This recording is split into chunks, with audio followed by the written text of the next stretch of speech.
Hey guys, welcome back to my YouTube channel. This is Blessings, and I have a special guest here with us today. Her name is I call her Dr. Wachi, but I don't know what she wants to go by, so she can just introduce herself. Okay, my name is Wachi Kuku. Yeah, that's my name. Okay, so her name is Wachi. Ma, that's not your full name. Okay, Lesa Wachi Kuku. Okay, yeah, so she's Dr. Wachi. I think you call Dr. Wachi. Yeah. So we've been doing this series on waiting, right? And we've done 3 episodes so far. So today we're doing the 4th episode. Yay! And I will be learning about how to wait on God, or how I waited on God, whichever flies, honestly. And we'll just get right into it. But before that, I'll just ask Dr. Wachi 4 questions. Yeah, 4 questions, and then we'll get into it. So, number 1, you have to answer these questions in like the shortest amount of time, like 4 seconds. Yeah. Okay. Who's your favorite artist? My favorite artist. Okay, right now, Call Out Music. The guy, yeah. Okay, what song made you now it's not going too far, but what's your favorite song? Cause You're Working on Me. I was singing that song just today. Literally. I love that song. Okay. I love God of Music, man. I think he does such a good job. His voice is different. Yeah, he's genuine. I think he's authentic. Yeah. And then his songs have you heard I'm Free? Mm-mm. Listen to I'm Free, it's also really nice. And Say So. Say So. Okay. What's your favorite scripture? My favorite scripture, Psalms 121. What does it say? It says, I look to the hills, where does my help come from? Yeah, my help comes from God. Wow. There's a song by, what are those people called? King and Country, for King and Country. But that's the first thing they say. So that's a nice song. Okay, number 3, second last question. What's your favorite thing about yourself? Personality wise? I think that I can get on with anyone. I think that's the thing I like about myself. Like. That's true. That's actually true. Number 4, what church do you go to? And what's your favorite thing about your church? Okay, I go to the City of the Lord Church, and I think my favorite thing about the church is the worship, like the music. Yeah. Okay, so like the culture of music, or the music itself, or the culture of worship, or the music itself? I think the culture of worship, like how they take it seriously, like how everything. Yeah, I hear you, I get you. Okay, so those are the icebreaker questions. Thank you so much, Ma. Okay. For answering those questions. At least now we know something about you. Sure. Yeah. Okay. So, I shouldn't be looking down. In the interview video for the tips, they said I shouldn't be looking at staring at your questions. So I've already failed. But anyway, so question number 1. If I look down, I've just written some things here. Question number 1. Have you ever had to wait on God for anything? Many times. As a given. Okay. Do you mind us asking what? Like maybe you can give us like 2 things. Okay, I think I've had to wait on God for like my career path. Like before I studied medicine, I didn't really know what I wanted to do. Yeah. Actually went into the wrong school, like the school built environment first. Yeah. Wow. And then after that, then some things happened. Then I applied to the School of Natural Science. Yeah, but yeah, I feel I've had to wait on God for a career, like to know what I'm going to do in the future. Then after now, I knew what I was going to do. Waiting on God also for that job. Yeah.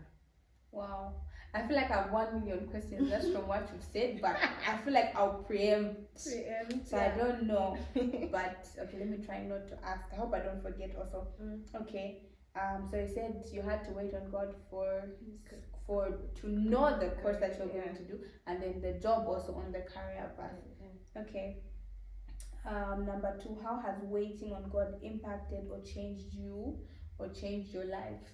And I think I could relate it to like what you said about knowing the course.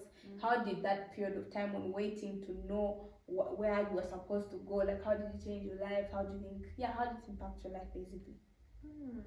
I guess like how it impacted my life is it gave me like patience, and it built my character to some way, and it strengthened my relationship with God, because I didn't know what I wanted to do, but I had a strong conviction in me that God will lead me to it. So I was like waiting, okay, try this, try that, and also saving, like, okay, saving in a sense that I was finding myself in places where I could help. So as I was helping, there was this job that I used to do it, yeah, being a secretary. That's okay. So this is now in reference to not how you knew, but like you getting a job. No, how I knew my career okay. path now. So I found myself working in a place. It was like a small clinic as a secretary. Okay, receptionist, yeah, rather. And while I was there, I was now torn in between whether I want to do medicine or I want to do architecture. I wasn't really sure. Then while I was like working there, a certain doctor like approached me, and then he asked me, okay, what do you want to study and what are you planning to do? So I explained to him, oh, actually this is what I'm planning to do. So he encouraged me to study medicine. I feel like God like used him at the time, and yeah, he just like really lifted up my spirit. And you can manage, and your dad is a doctor, he could help you as well.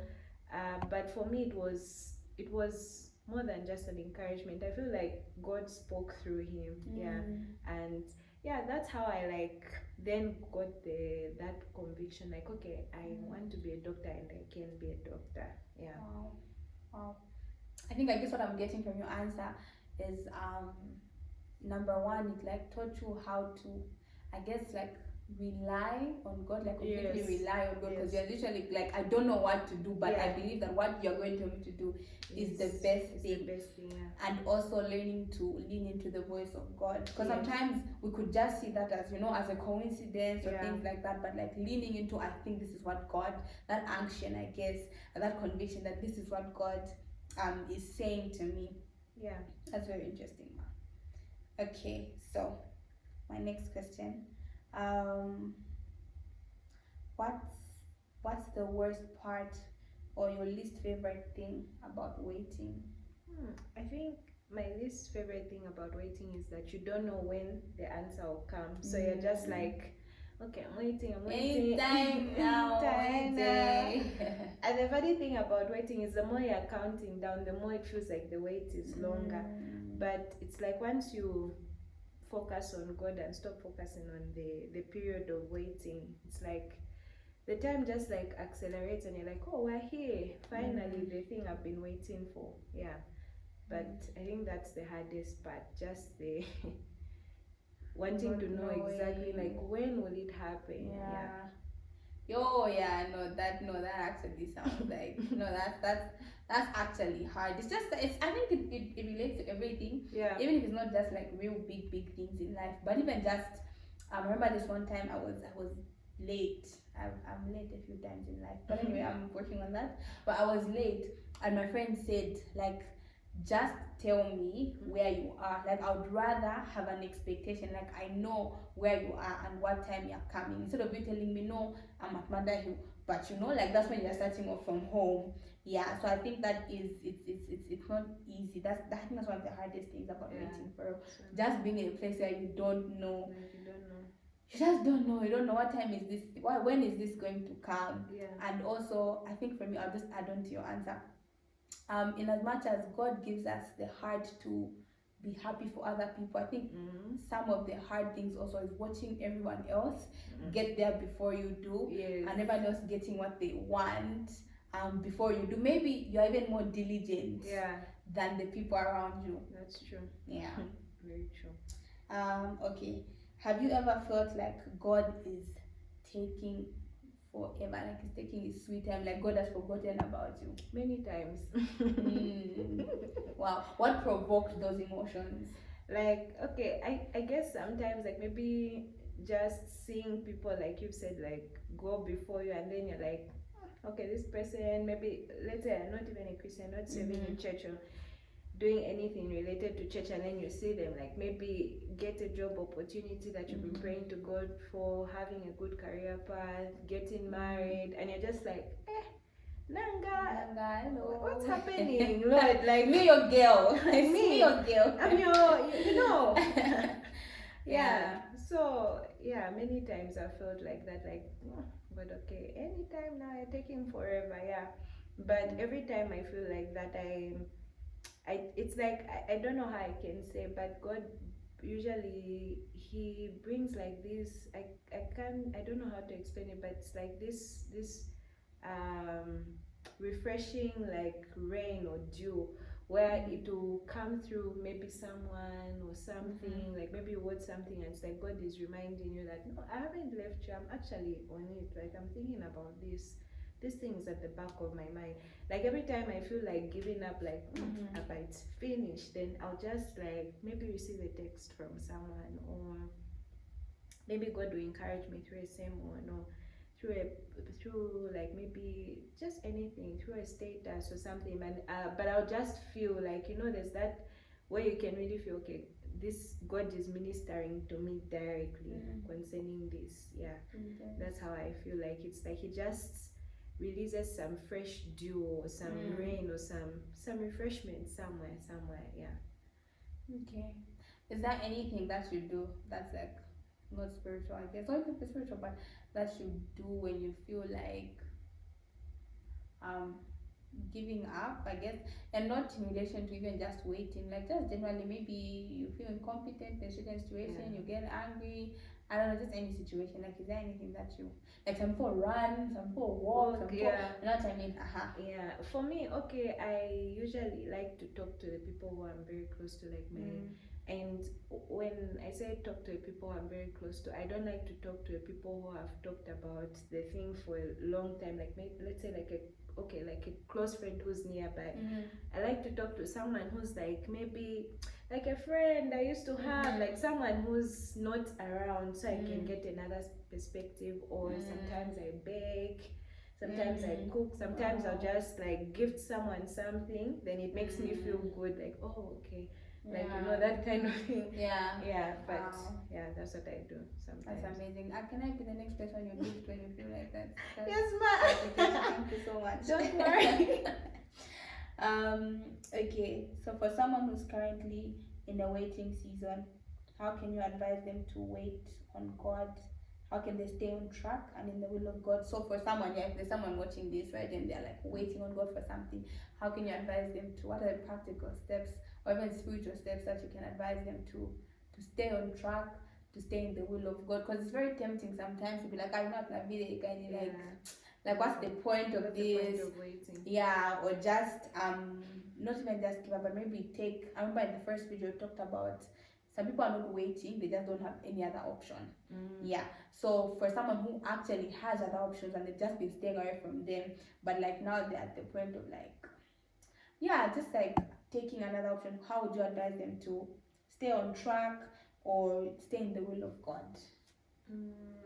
One thing I would advise is don't stop praying, like maintain your relationship with God, because it's in the day-to-day relationship with God that He will speak to you something about what you're waiting on God for. Maybe He will lead you to someone or something that will lead you to the answer that you've been praying for. So maintain your relationship with God. And like when I'm talking about maintaining, it's not like every day you come before God and it's like, oh yeah, we're praying and stuff. Like sometimes just tell Him how you're feeling. Like, okay, I've been waiting on this for some time and I'm really tired, but I'll still wait on you, but I need you to empower me, like to strengthen me by your Spirit, and He will. I think one other thing is talk to people about it. There are people who have like gone before you, they've waited before. So like maybe if you're waiting on God for a job, or you're waiting on God for, I don't know, a partner, you can talk to someone who you've seen, like who has had that thing, but you know that maybe this person could have waited. You can talk to them, get counsel from them. Oh, what did you do during this time of waiting and stuff like that? And sometimes I saw something that a certain woman of God posted. She said sometimes we're too quick to go to the next stage, that we don't enjoy like the current stage. Like you're too fast, like, oh, I want to get married. When you're married, you're like, I want to have kids. When I want these kids to grow. So you're always like looking forward to the next step and never enjoying where you are like currently. So yeah, to someone who's waiting, just enjoy that moment, even if you might not like it, but there's still some things in that moment that are still like good. Like even for me, like before I got a job, I was at home, you know, I would do the house chores and everything, but it gave me an opportunity to be with my parents more, to strengthen the family bonds that we had and everything. Now I'm far away from them, I miss them. So it's something that, you know, if I didn't take time to like, you know, like soak in it, like enjoy the moment, by now I'd be regretting. You know, right now I don't really like regret, because I had that time to be with them and I enjoyed it. Yeah. Wow, I wish I had like a pen and a paper, because I feel like there's so many things that, you know, like so many nuggets, so many gems to get from what you just said. But I'll try to like summarize what I remember, I guess, from what you said just now. You talked about honesty, number one. I really like that you talked about honesty. I feel like sometimes we feel like God is this, you know, like this man that like is so unapproachable, like you can't exactly, like you just have to yes sir. Yeah. So I like that exactly. I like that you said that like you can go to him and be honest, like, okay, I'm not happy, you know, I'm not impressed, I'm not okay with this. Like let me not, maybe you think that things are okay. Things are not okay. So just being able to be honest and express how you really feel to good, because at the end of the day, like the Holy Spirit is there, is your friend, is a comforter. How do you comfort someone who's pretending to be okay? You know? And then you also talked about guidance, seeking guidance from someone who's gone before you. I feel like sometimes we take it for granted when people have gone, you know, before us. I don't know, it's like we don't really see the need to seek, to ask exactly. It's like how what's his name? I think I was watching something by Dr. Wachi, and he was saying that I'm putting 40 years of my life, 31 years of my marriage in a 100 pages book for you to learn from me, you know. So the questions that you might have about things, they're literally in this book. It's like there's a book by Pastor Dr. Cholo, Walking on Giants' Shoulders, I think. I read it a long time ago. Yes. And he's talking about the same thing. Like you're not starting from, you know, scratch. Yes, because you're working on someone else's shoulders. So seeking guidance, I think that's very beneficial. Something else that you said, there's the last thing you said.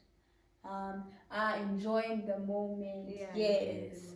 I love that you also talked about enjoying the moment, because it really is so easy for us to be like, what's next? What's next? I'm moving. Exactly, we're always on to the next. But there are things that that when we move to the next season of our lives, we'll be missing those things, you know, from the previous season. Like I wish I would going back to university, because sometimes university would have like, especially us business school students would have like class, maybe 2 classes in a day. That's like 6 hours of class. The rest of the day you're just free. Doing what exactly you're free. I think about university is that even if I don't go for the class, okay, some lecturers we used to exaggerate things, but even if I don't go for the class, no one will beat me, no one will follow me. It's not like high school, you know. But like for employment, for work, I can't not show up at the office. You have to have a serious reason. You're not showing exactly. Up. You're sick, you need a sick note. You're sick, you need a sick note. Family, like it has to be something tangible. University, I'm just like, today I'm not going, no, go back to sleep. So in as much as like after you finish school, in fact on your university, can't you finish school to have my own house, to do what, be independent, to be exactly. But when you think about university, you were being paid to study and sleep and eat. Like your parents were giving you money and allowance to sleep, to go sit in a class and study and to eat. So thank you so much, ma. For free. I think I have one last question. Okay, so one last. Okay, no, it's actually 2, but we'll run through this one quickly. So the second last question is: was there ever a time you compromised on waiting for God's promise? Yeah, I think there was, and it was my first relationship.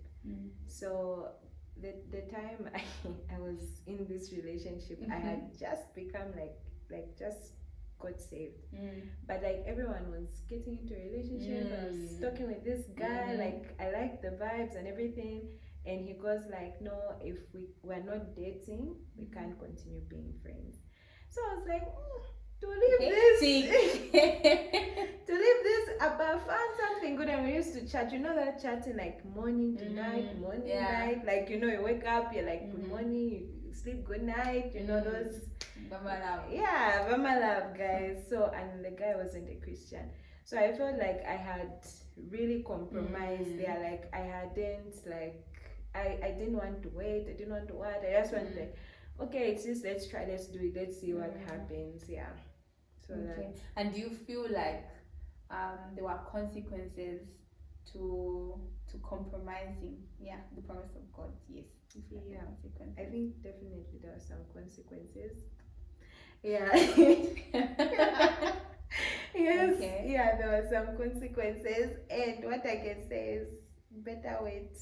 Yeah, I think the consequences came about with my heart. Like it wasn't guarded, it was just out there, and I feel like even now, my heart is really guarded.